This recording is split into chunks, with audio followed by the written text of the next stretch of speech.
जान्छु बा जानै पर्छ बा ढिलो भइसक्यो अब जाने मेरो ज्वाइँलाई चाहिँ मेरो काजु खुवाएर चाहिँ ताकतवर बनाउनु छ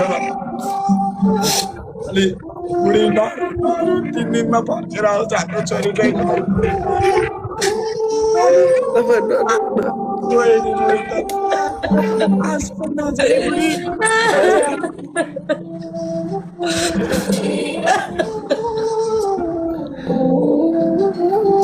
जान पर्छ बा कोरियरको प्लेन छुट्न लाग्यो तिमी पनि रेडी पार राजीव सुर्केस रेडी पार ल म हिँडेको बा छोरी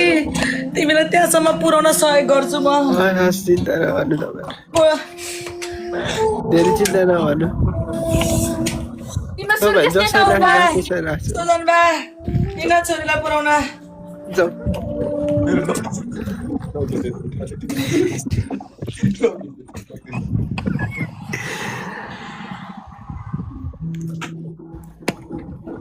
सेम सुटकेस छ है गाई चाहिँ सबै सेम हो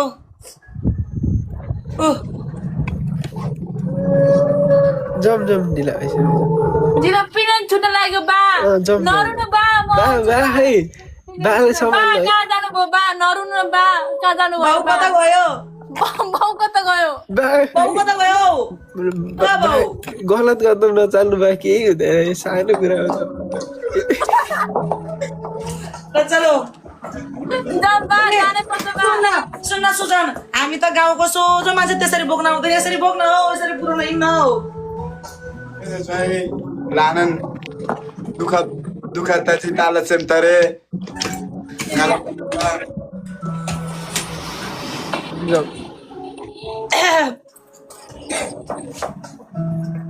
जाई हजुर जाम यसले चाहिँ जिन्दगी मेरो छोरीलाई चाहिँ राम्रोसँग राख्नुहोस् हस् चिन्ता नगर्नु तपाईँ हस् हिँड्न हो हस् जाम ढिला भइसक्यो हस् जाऊ गाउँले हो गयो गाउँ जाऊ कोरियाको प्लेन चाहिँ नछुटोस् मेरो छोरीको हस् बा जानै पर्छ बा हिँड न बा जाऊ न बा जाम पुरा आइसके जमका बा भन्दैछ ओइ छोटो सुजन पुरा आइज ढिला हुन्छ जाम मेरो ज्वाइँलाई चाहिँ यो भित्र काजु राखिदिएको छु एक लगेज काजु राख्दैछु मेरो ज्वाइँलाई टाइममा दुधसँग मेरो छोरी मेरो काजु दुधसँग दिने दुधसँग दिनु मेरो ज्वाइँ कम